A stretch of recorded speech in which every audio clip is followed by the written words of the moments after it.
Aujourd'hui, direction le marché centenaire de Dakar pour une histoire insolite, un fait divers qui a fait le tour des conversations, entre étonnement et indignation. Imaginez, chaque jour, des fidèles se rendent à la grande mosquée pour prier, laissant leurs chaussures devant l'entrée, comme le veut la tradition. Mais certains d'entre eux ont fini par remarquer une drôle de coïncidence. À chaque prière, des chaussures disparaissent mystérieusement. Au début, personne ne soupçonne rien. Peut être un oubli, une erreur, ou simplement un échange accidentel entre fidèles. Mais au fil des jours, les plaintes se multiplient. Les fidèles commencent à signaler la disparition de chaussures parfois coûteuses, parfois usées, mais toujours introuvables.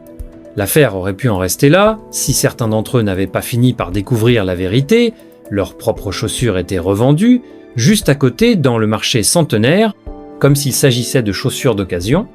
Le commerçant derrière cette étrange affaire s'appelle Mustapha. Âgé de 47 ans, il est vendeur de chaussures dans ce marché populaire de Dakar. Mais Mustapha avait trouvé un moyen original d'alimenter son stock.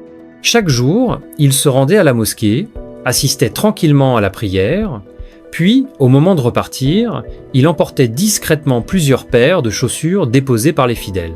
Ces chaussures, il les revendait ensuite dans sa boutique, comme des articles d'occasion. Pendant plusieurs semaines, personne ne remarque vraiment ce manège. Mais un jour, un fidèle reconnaît sa propre paire de chaussures exposée sur l'étal de Mustapha. Il décide d'alerter les autres, et rapidement, plusieurs personnes confirment qu'elles ont vu leurs chaussures portées disparues réapparaître au marché. La situation prend une tournure judiciaire. Mustapha est interpellé et présenté devant le tribunal de Dakar. Face au juge, il reconnaît les faits. Il explique qu'il était en difficulté financière et qu'il voyait dans ce système une façon simple de faire des bénéfices. Il ajoute qu'il revendait les chaussures à bas prix pour attirer plus de clients. Les juges, eux, prennent l'affaire au sérieux, car même s'il s'agit de simples chaussures, le préjudice moral est bien réel, il s'agit d'un abus de confiance dans un lieu sacré, celui de la prière. Mustapha a finalement été reconnu coupable de vol. Il a été condamné à 2 ans de prison, dont 6 mois fermes, une peine prononcée pour rappeler que même les actes en apparence anodins ont des conséquences, surtout quand ils touchent à des symboles de respect et de foi. Cette histoire nous rappelle que la confiance est un bien précieux et qu'elle ne doit jamais être trahie, même pour une simple paire de chaussures. Voici un autre fait divers, une histoire vraie, qui s'est passée dans un village tranquille de la région de Mbour, au Sénégal. Un fait divers qui soulève des questions sensibles, mais qu'il est important de traiter avec sérieux et retenue.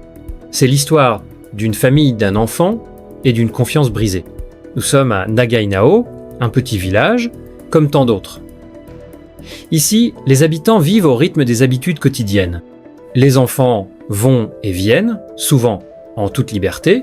Ils passent chez les voisins ou se rendent dans les petites boutiques de quartier pour acheter des friandises, des bonbons ou simplement dire bonjour. C'est dans ce contexte que l'histoire commence.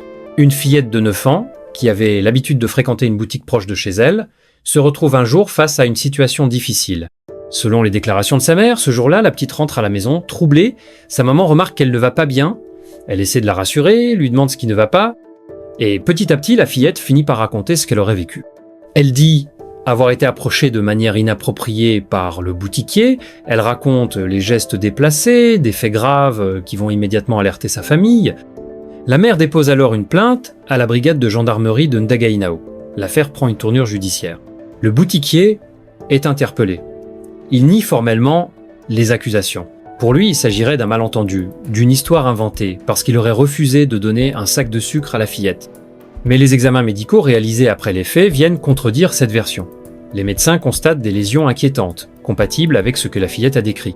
Le dossier est alors transmis au tribunal de grande instance de Mbour. Jeudi dernier, le boutiquier a comparu devant la chambre criminelle.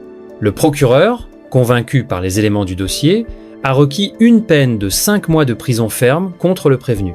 La famille de la fillette, représentée par son avocat, a également demandé des dommages et intérêts à hauteur de 2 millions de francs CFA. Le verdict de cette affaire est attendu le 24 juillet.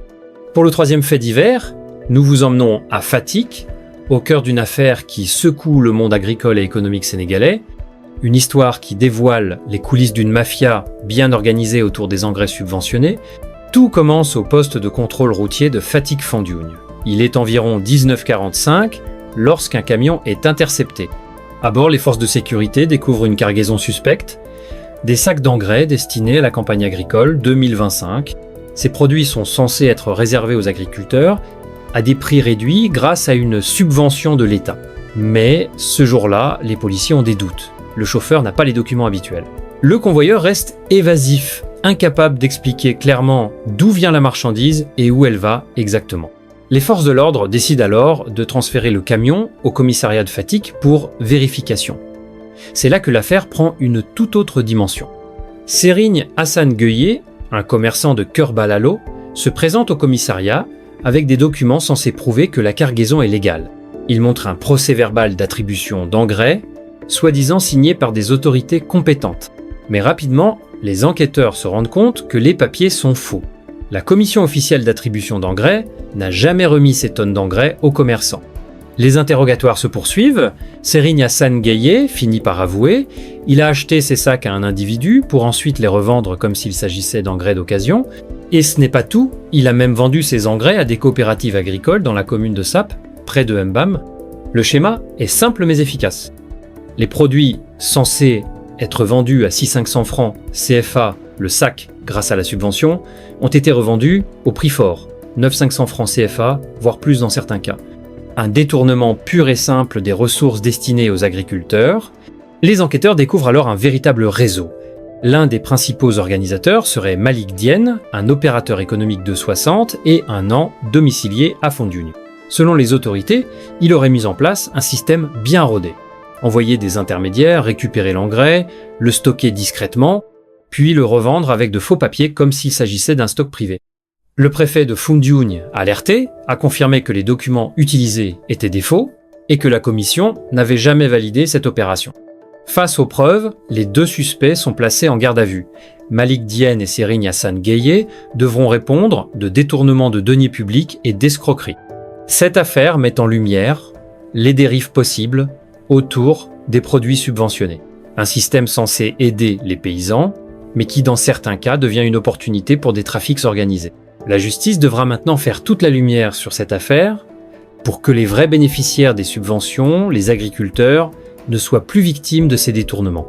Merci d'avoir suivi ce nouveau récit sur TIS Info International.